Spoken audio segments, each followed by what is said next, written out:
Siapa yang beriman hari ini, punya iman sama Tuhan? Angkat tangan dulu. Siapa yang rohaninya sehat? Tadi semua beriman, ditanya rohani sehat, tidak ada yang angkat tangan. Ampuni mereka Tuhan ya. Jadi saudara, punya iman dan memiliki kesehatan rohani. Rohani yang sehat itu penting. Sebab banyak orang berkata punya iman, tapi ternyata rohaninya tidak sehat. Kalau tidak sehat berarti sakit. Nah kalau rohani kita sakit, tidak mungkin kita bisa menang di dalam pertempuran, di dalam perlombaan iman yang sedang kita jalani.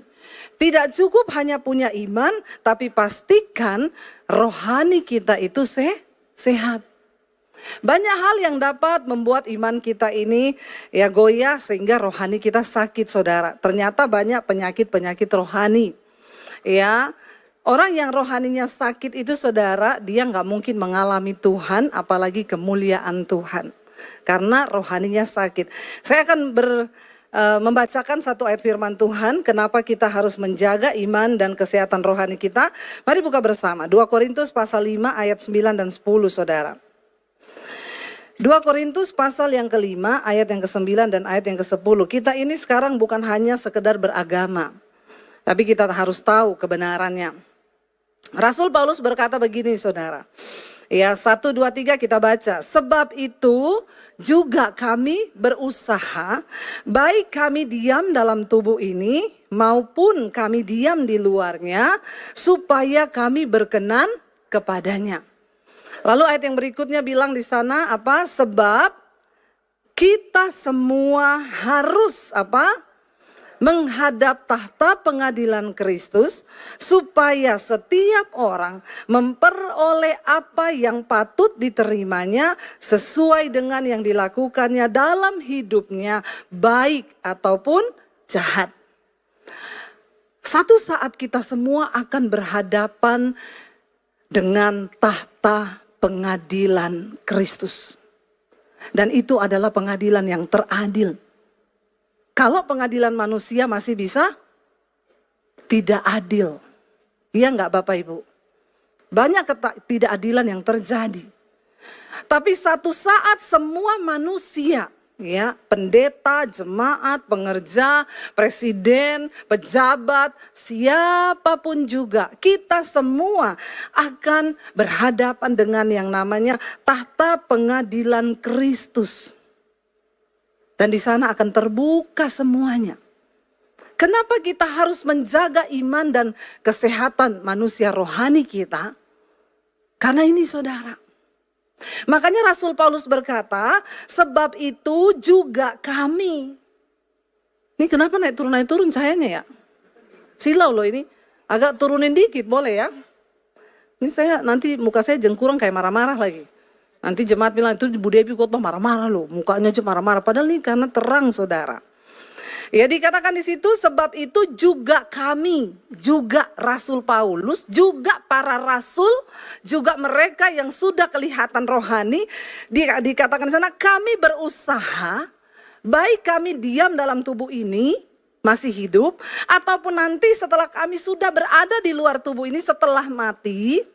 Rasul Paulus bilang satu yang kami rindukan supaya kami ini berkenan kepada Tuhan.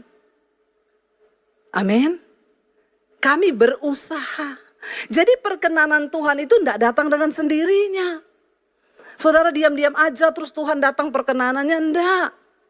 Tuhan melihat usahamu. Jangan katakan beriman tapi ternyata manusia rohanimu sakit. Kalau sudah sakit, sekarat. Kalau sudah sekarat, maka mati. Lah orang yang manusia rohaninya mati, tandanya apa? Yaitu tidak ada perubahan dalam hidupnya. Yang berdosa tetap berdosa, tidak usah angkat tangan. Dalam hati saja. Makanya kau tidak mengalami pertumbuhan rohani, kau tidak mengalami perubahan karakter, hidupmu terus begitu-begitu saja. Ingatlah saudara, bahkan Rasul Paulus, sekelas Rasul Paulus bilang, sebab itu juga kami ini berusaha. Kalau Rasul Paulus saja berusaha, apalagi saudara dan saya, amin. Jangan sampai kita ini sudah mengaku percaya, tiap minggu ke gereja, bahkan pelayanan, tapi ternyata hidup kita tidak berkenan. Jangan ya nak ya. Jangan ya dek ya. Hanya yang muda yang mengerti ini. Yang tua-tua nggak ngerti, nggak ngikuti. Jangan sampai kita ini akhirnya tidak mendapat perkenanan Tuhan. Bilang, jangan ya. Bilang kanan kirimu, jangan ya. Saudara, lalu apa yang harus kita lakukan supaya manusia rohani kita ini sehat? Supaya iman kita terjaga sampai Tuhan datang. Kita ini dalam perkenanan Tuhan. Bisa nggak kita ini tetap dalam perkenanan Tuhan sekalipun di dunia ini banyak masalah, banyak dosa yang datang menggoda kita. Bisa nggak kita ini berkenan sama Tuhan? Menurut saudara bisa nggak? Yang bilang bisa angkat tangan. Yang bilang tidak bisa angkat tangan. Yang bingung angkat kaki. Semua bingung. Ya, bersama Tuhan bisa. Ya, bilang aku bisa. Nggak usah pakai yura. Aku bisa gitu. Yuk kita buka. Filipi 4 ayat yang keempat mulai. Yuk. Filipi 4 ayat 4. Ini cara supaya manusia rohani kita tetap sehat saudara. Filipi 4 ayat yang keempat mulai di sana dikatakan, baca dengan suara yang keras. Bersukacitalah senantiasa dalam Tuhan. Sekali lagi ku katakan bersukacitalah. Tanda orang yang memiliki kehidupan rohani yang sehat itu dia selalu bersukacita. Selalu bersukacita. Coba senyum saudara, senyum dong. Muka saudara ini tegang semua loh. Saya jadi keringetan nih khotbah ya.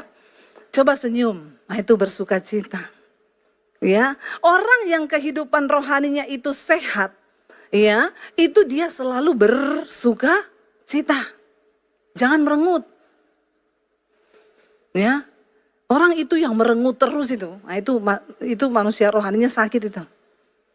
Ya, tetapi ketika kita ini hidup bersukacita, diulangi loh saudara, bersukacitalah senantiasa dalam Tuhan. Sekali lagi ku katakan, bersukacitalah. Kita bersukacita di mana? Dalam Tuhan. Jangan pernah bersukacita karena hartamu banyak. Orang kalau sukacitanya karena duitnya banyak, maka kalau duitnya habis hilang sukacita. Ada yang masih duitnya aja masih ada, sudah tidak sukacita. Rugi saudara. Rugi ya. Kenapa? Jangan taruh sukacitamu pada hal-hal yang tidak kekal. Uang, kekayaan, jabatan itu semua bisa hilang. Bersukacita itu dikatakan di dalam Tuhan. Ketika kita hidup dekat dengan Tuhan, maka ada sukacita. Dan Alkitab berkata, orang yang hidup bersukacita senantiasa, dia dapat menanggung segala persoalannya. Amin. Kenapa? Sebab sukacita dari Tuhan itu adalah kekuatan. Ya, jangan saudara menaruh harap pada harta sehingga engkau bersukacita kalau cuma punya uang. Karena banyak orang kaya stres hari-hari ini. Stres saudara, iya, membayangkan apa yang akan terjadi, ketakutan akan kehilangan harta. Hartanya masih ada loh, tapi dia udah takut kehilangan. Uangnya kebanyakan, bingung mau taruh mana. Hari-hari ini yang tidak punya uang pusing, yang punya uang juga. Jadi saudara pilih yang mana? Pilih yang mana saudara? Yang punya uang pusing atau nggak punya uang pusing? Ampuni mereka Tuhan, mereka ini mata duitan semuanya. Ya, kalau saya pilih damai sejahtera dalam Tuhan Yesus. Biarpun pas-pasan, pas mau beli rumah, pas ada uang. Ya toh? Ya, jangan tertipu saudara. Ya, jadi dikatakan bersukacita dalam Tuhan. Sekali lagi ku katakan bersukacitalah. Kenapa? Karena hati yang gembira itu obat yang manjur. Hari-hari ini saya banyak orang nawari, Bu ayo Bu, ya ikut ini kesehatan loh. Ayo itu otak perlu di DSA loh. Ya supaya otaknya bisa lancar, supaya ini bisa ini. Ya ayo perlu ini loh, ini, itu, ini, itu. Saya cuma bilang, hidup mati itu di tangan Tuhan. Ya biar mau apa yang kau lakukan saudara, hidup matimu itu di tangan Tuhan. Bahkan saya pernah dengar satu kesaksian, ya dari seorang bapak, bapaknya ada di sini sekarang. Cerita ya, salah satu pelayan Tuhan di gerejanya, baru habis periksa general check up, hasilnya bagus semua. Kolesterol bagus, darahnya bagus, semua bagus. Lagi WL, lagi ngomong siapa yang mau bersaksi. Lagi nunggu, jatuh di mimbar mati. Baru keluar hasil check up-nya loh, sehat semua loh. Ya Pak ya, itu benar. Ya. Jadi saudara, dari sini kita melihat yuk, kita tinggal di dalam Tuhan. Bersuka cita di dalam Tuhan. Kapanpun kita mati, enggak masalah. Yang penting kita di dalam Tuhan. Tinggalkan dosa. Ya, jangan bersuka cita karena yang lain, apalagi bersuka cita karena ada selingkuhan. Nah ini lebih parah lagi nih. Bapak-bapak hati-hati ya, jantung berdebar cepat. Jadi bertobat ya, jangan gara-gara itu terus mati. Ayo yang kedua saudara, kita baca ayat yang kelima, di sana dikatakan, hendaklah apa? Kebaikan hatimu diketahui semua orang, Tuhan sudah dekat. Kalau bicara Tuhan sudah dekat nih kira-kira apa saudara? Kiamat? Dia nomor 1 kiamat. Nomor 2 Tuhan sudah dekat itu apa? Ini bicara tentang hari kematian. Hari Tuhan jatuh atas hidupmu. Ya, hari Tuhan itu bisa datang kapan saja. Ya, bisa tentang kiamat, bisa juga bicara tentang kematian. Hendaklah kebaikan hatimu diketahui semua orang. Saudara, kita ini kalau mau berbuat baik tuh nggak usah tunggu ya. Saya tuh ada sekelompok ibu-ibu kaya gitu ya. Kami ini mau berbuat baik Bu Debbie. Kira-kira panti asuhan yang perlu disumbang mana ya Bu ya? Nanti dia bawa sembako cuma berapa paket terus foto-foto. Pencitraan. Nggak usah tunggu yang begitu-begitu ngomong berbuat baik. Saya mau ajar saudara. Saudara masuk ke toilet, penjaga toilet itu loh. Kasih ono duit, amin. Itu sudah berbuat baik kok. Ya, sopir di jalan ada orang yang butuh, itu sudah berbuat baik. Ada keluargamu yang nggak bisa sekolah, sekolahin, itu sudah berbuat baik. Nggak usah mau pencitraan. Hendaklah kebaikan hatimu diketahui semua orang, Tuhan sudah dekat. Supaya apa saudara? Kalau kita mati nanti satu saat orang akan bilang gini, ya ampun dia mati ya padahal orang ini baik banget loh. Seumur hidupnya itu loh dia itu saya ingat dia pernah nolong ini. Jangan sampai kita mati, kenapa nggak dari dulu dia mati, ini orang jahat sekali. Ya ada loh yang begitu saudara. Waktu hari Tuhan jatuh atas hidup kita, ya ayo kita introspeksi diri. Ya, sampai ada pendeta tuh jemaatnya mati, jemaatnya jahat sekali. Ya, dia khotbah, saudara semua orang akan mati. Keluarganya nangis, presiden mati. Nabi-nabi juga akan mati, apalagi yang kurang ngajar satu ini. Waduh saudara kaget loh. Kenapa? Karena terkenal jahatnya. Apa yang orang kenal dari hidup kita saudara? Jangan sampai orang itu tuh, pelitnya minta ampun itu orang. Bertobat loh saudara. Alkitab berkata, hendaklah kebaikanmu, kebaikan hatimu itu diketahui semua orang. Bukan pencitraan, tapi orang mengalami hidupmu.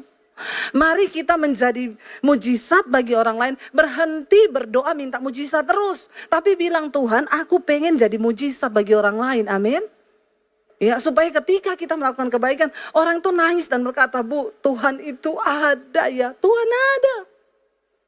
Saya satu kali pelayanan saudara di satu kota, lalu saya ketemu sama ya teman lama lah, kita tahu dia pemain musik saudara. Lagi dia main musik itu, saya tuh bilang sama suami saya, dia itu setia ya, karena dia ini dulu saudara, dia tuh pemain di sekuler, dia gak mau melayani Tuhan.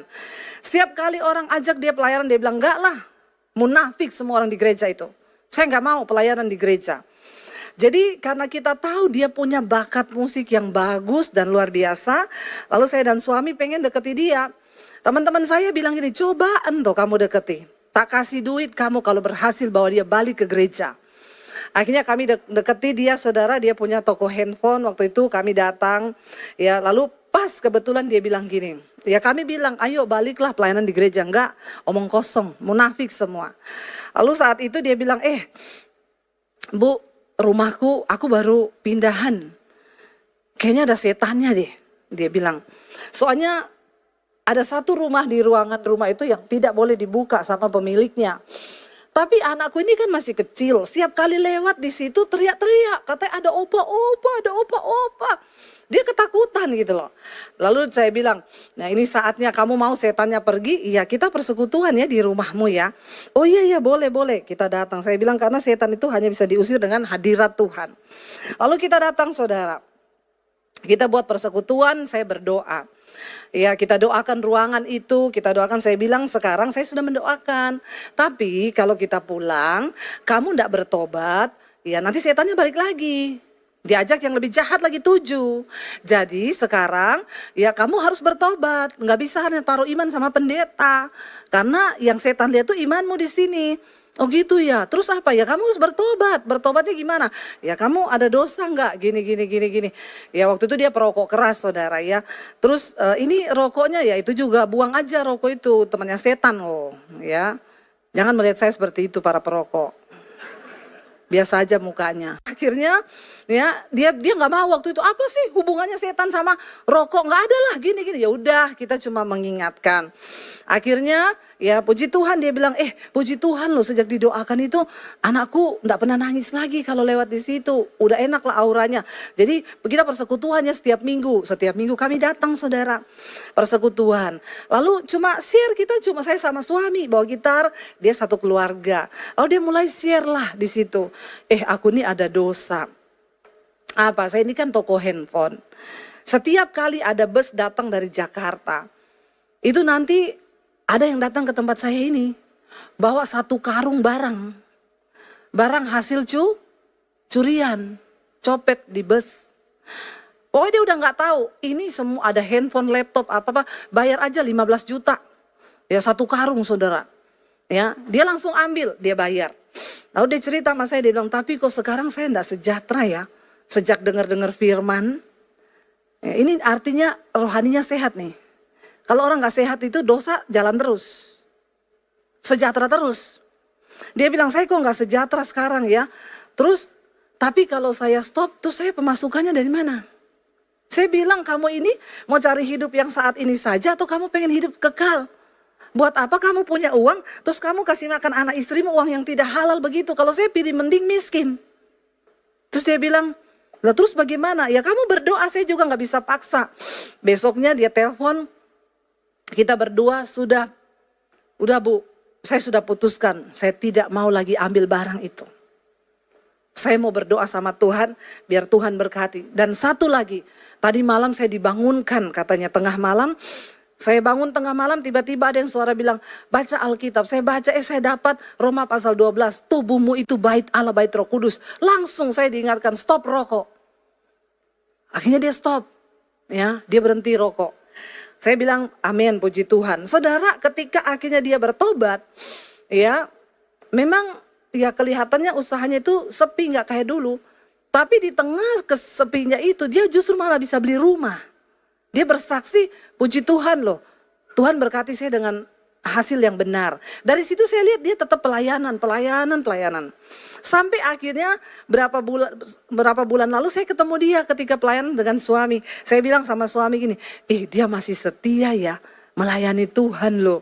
Ya iya. Waktu pulang itu saya tanya, anakmu gimana? Udah kuliah sekarang gini, udah gede ya karena kita gak ketemu udah puluhan tahun.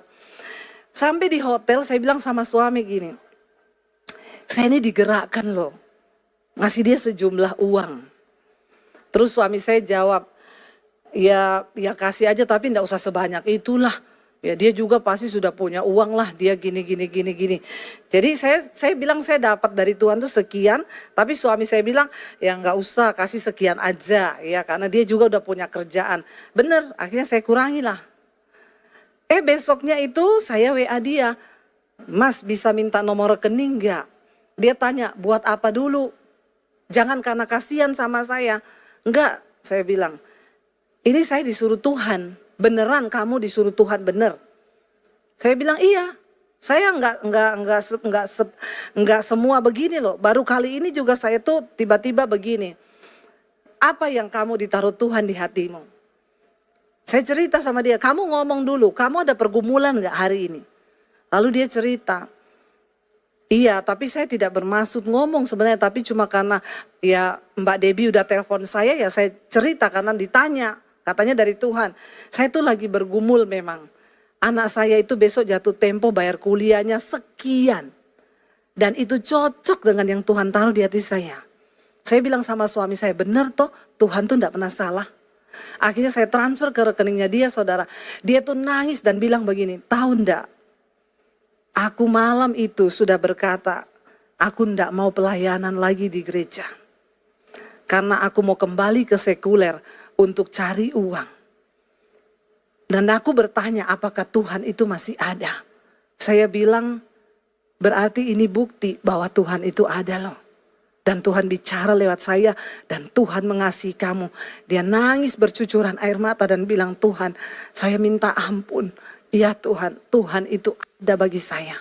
Saudara, seringkali kebaikan yang kita lakukan itu buat kita tuh kadang tidak seberapa loh. Tapi waktu kita punya kepekaan, untuk apa kita hidup? Ayat nih berkata, hendaklah kebaikan hatimu itu diketahui semua orang. Ya, dan kalau ngasih itu nggak usah difoto ya. Tuhan suruh saya transfer, terus dia upload, nggak perlu. Tapi orang tahu dan dia bilang gini, terima kasih ya Mbak, terima kasih ya Mas. Dia panggil kita Mbak sama Mas. Karena kalian sudah menjadi mujizat bagi saya secara pribadi. Saudara, berhenti hanya meminta mujizat sama Tuhan. Tapi berdoa, Tuhan jadikan aku ini mujizat bagi orang lain. Amin. Jangan pelit, bilang kanan kirimu, jangan pelit. Bertobat. Itu tanda bahwa manusia rohanimu itu sehat. Kalau kau rajin berbuat kebaikan, itu tanda manusia rohanimu itu sehat. Tapi orang pelit, tidak masuk surga. Ada ayatnya, cari sendiri di rumah. Kita lihat ayat berikutnya saudara. Ayat yang ke-6 di sana dikatakan, bagaimana supaya manusia rohani kita sehat? 1, 2, 3. Janganlah hendaknya kamu khawatir tentang apapun juga. Tetapi nyatakanlah dalam segala hal keinginanmu kepada Allah dalam doa dan permohonan dengan ucapan syukur. Orang yang manusia rohaninya itu sehat, tidak gampang khawatir. Yesus berkata dengan kekhawatiranmu, engkau tidak bisa menambahkan apapun pada jalan hidupmu. Jadi daripada khawatir, lebih baik mengucap syukur. Orang yang rajin mengucap syukur tidak akan khawatir. Sebaliknya orang yang suka khawatir tidak pernah bersyukur. Jangan khawatir. Hendaknya kamu jangan khawatir tentang apapun juga. Kalau dikatakan tentang apapun juga berarti tentang apa? Semua. Tentang hidupmu, anakmu, tentang pekerjaanmu, tentang uangmu. Jangan khawatir kata Alkitab. Ya, lalu bagaimana? Ya kuncinya dikatakan, nyatakanlah dalam segala hal keinginanmu kepada Tuhan. Kalau mulai khawatir, saya ini kekhawatiran terbesar sekarang saya ini apa saudara? Saya berdoa buat jodoh anak-anak saya. Supaya mereka tidak salah pilih orang.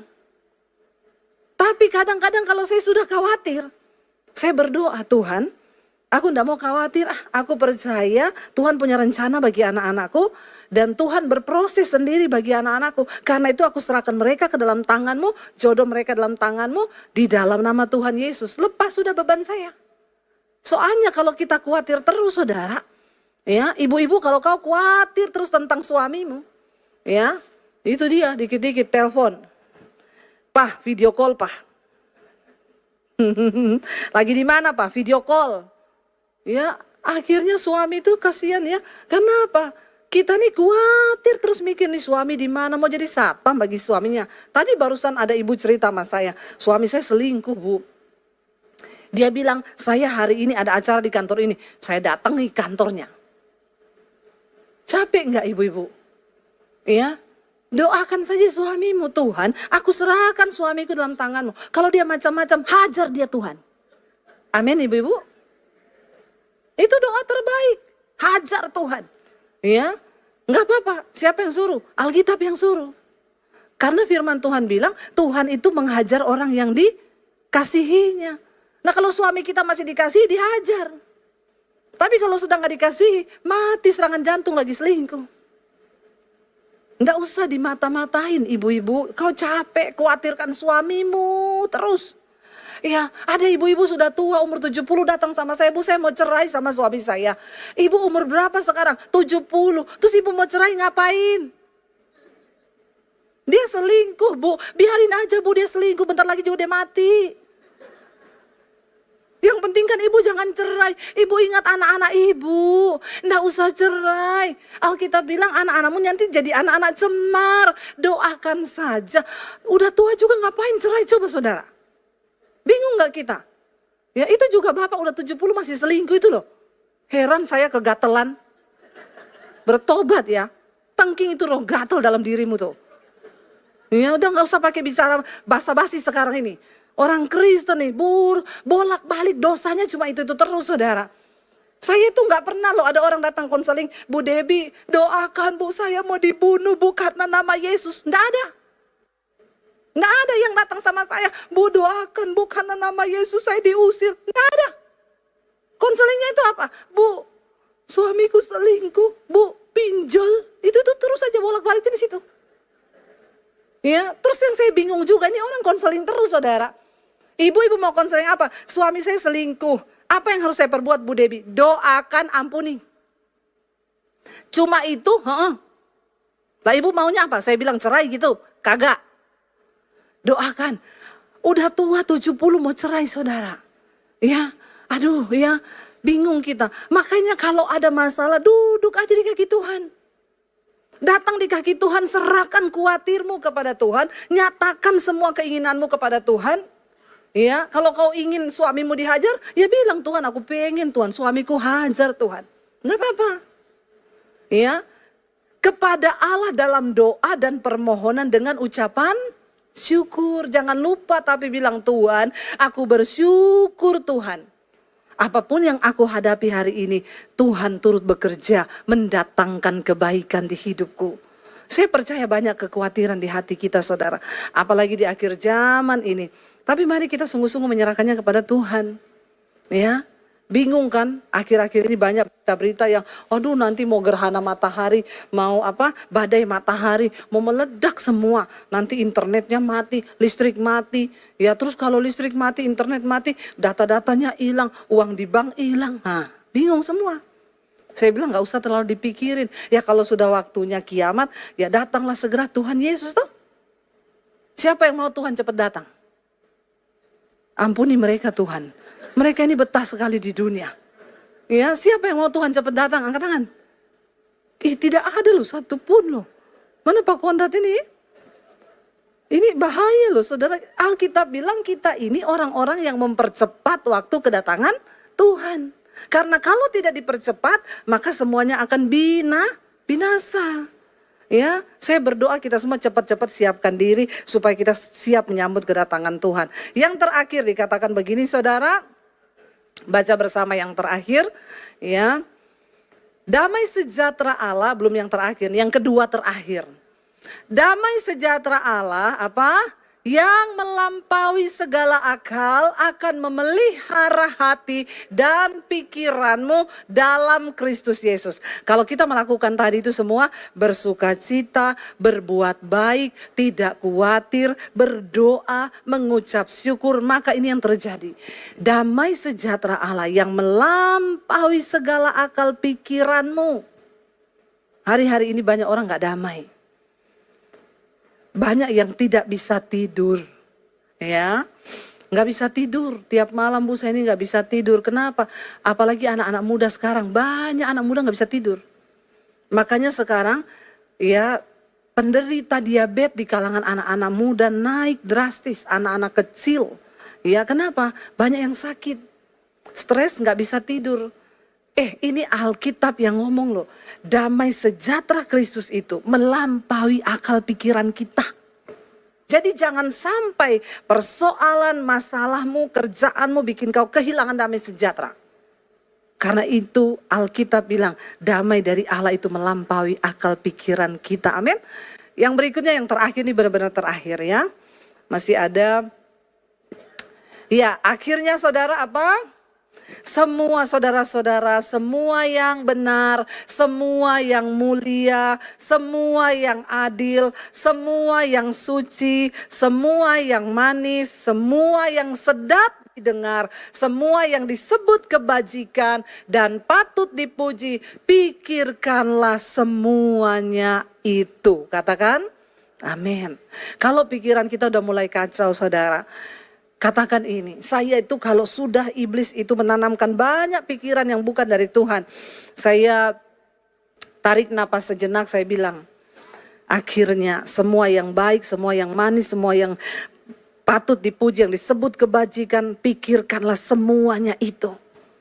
Supaya pikiran kita ini tidak liar. Sehingga banyak dosa akhirnya berkembang di dalam pikiran kita. Kenapa saudara? Karena kita harus yang ayat 9, ini benar-benar terakhir. Ayat yang ke-9, karena jemaat itu senang kalau dibilang terakhir. Makanya belum terakhir saya bilang terakhir. Ayo baca sama-sama yang terakhir, ini yang benar-benar. Dan apa yang telah kamu pelajari, dan apa yang telah kamu terima, dan apa yang telah kamu dengar, dan apa yang telah kamu lihat padaku, lakukanlah itu, maka Allah sumber damai sejahtera akan menyertai kamu. Saudara, kita diminta bukan hanya melakukan, tapi apa yang kita terima dari firman Tuhan harus kita bagikan buat orang lain. Karena di luar sana masih banyak orang yang sedang berjalan kepada kebinasaan. Dan tugas saudara dan saya ceritakan tentang Tuhan dalam hidup mereka. Hari-hari ini tuaian itu menguning saudara. Hari-hari ini tuaian itu siap dituai. Ayo kita punya kepekaan anak-anak muda. Tuhan mau pakai hidupmu loh. Layani teman-temanmu yang gak bisa tidur itu. Ya. Kalau dia datang ngomong, aku hari-hari ini gak bisa tidur. Jangan saudara ngomong gini, sama saya juga. Ya ngapain ya, banyak begitu sekarang. Aku hari-hari ini stres, sama aku juga stres. Ya kata psikolog aku stadium 3, aku 4. Ya Tuhan, apa yang sedang terjadi ya. Tapi ayo, ya bilang, kamu gak bisa tidur, coba putar lagu rohani, dengerin khotbah. Iya, dan hari-hari ini benar saudara, tuaian tuh menguning. Ingat waktu Tuhan Yesus datang, dia nggak tanya berapa depositomu, berapa rumahmu, tapi Tuhan akan tanya berapa jiwa yang sudah kamu bawa datang kepadaku. Cuma itu kebanggaan kita. Saya berdoa kita semua punya iman rohani yang sehat. Saya undang para imam musik maju ke depan. Biarlah kita mau terus berkata, ya Tuhan, biar hidup kami ini terus diperbaharui di dalam Engkau Tuhan. Kami percaya pertolongan kami hanya daripada Engkau saja. Katakan bersama sampai akhir. Kami menutup mata, kami akan tetap setia kepadamu Tuhan. Bangkit berdiri saudara. Kita mau katakan di hadapan Tuhan. Sampai akhir Ku menutup mata, ku tetap setia menanti janjimu, sampai ku dapatkan mahkota kehidupanku. Ku tetap setia untuk melayanimu. Lebih lagi katakan sampai akhir. Firman Tuhan berkata bahwa satu saat kita semua akan berdiri di hadapan tahta pengadilan Kristus. Untuk memberikan pertanggungan jawab atas iman kita. Karena itu mari kita berusaha saudara. Firman Tuhan, Rasul Paulus berkata, karena itu kami juga berusaha. Supaya entah kami diam dalam tubuh ini ataupun kami diam di luarnya, satu saat ketika mati, kami tetap dalam perkenanan Tuhan. Mari datang pada Tuhan saudara. Bilang, Tuhan bawa kami Tuhan untuk melakukan firman-Mu, menjaga iman dan kesehatan manusia rohani kami. Karena ada begitu banyak hal yang mencoba menyeret kami hari-hari ini.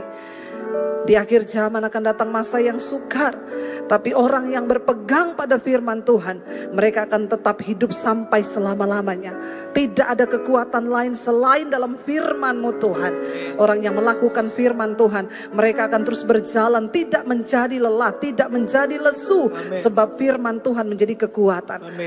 Yang datang suami istri boleh bergandengan tangan. Katakan, Tuhan, kami menyerahkan rumah tangga, keluarga, pernikahan kami Tuhan. Bawa kami dalam perkenanan-Mu Bapa, dalam kesucian, dalam kekudusan. Kami harus menjadi berkat bagi anak cucu kami. Supaya bukan kutuk yang ada dalam hidup mereka. Tuhan, jagai hidup kami. Di dalam pekerjaan kami punya tangan yang kudus. Dalam melakukan apapun hidup kami kudus. Dalam pernikahan kami kudus Tuhan. Kuduskan hidup kami Bapa, agar kami boleh layak satu saat berjumpa dengan Tuhan dalam kemuliaan-Mu Bapa. Ini hidup kami Tuhan. Kami berdoa hari ini biar berkat Tuhan mengalir bagi anak cucu kami. Bagi pekerjaan kami. Semuanya di dalam perkenanan Tuhan. Dan ini yang menjadi doa kami di hadapan-Mu Bapa. Buka hati dan tangan-Mu Bapak Ibu. Terimalah berkat dari Allah Bapa, cinta kasih dari Tuhan Yesus Kristus, penyertaan Allah Roh Kudus yang akan memenuhi hati dan hidupmu mulai hari ini, bahkan sampai kali yang kedua Tuhan Yesus datang menjemput kita. Namamu tercatat di dalam kitab kehidupan. Di dalam nama Tuhan Yesus yang percaya diberkati Tuhan, katakan bersama, amin, amin, amin.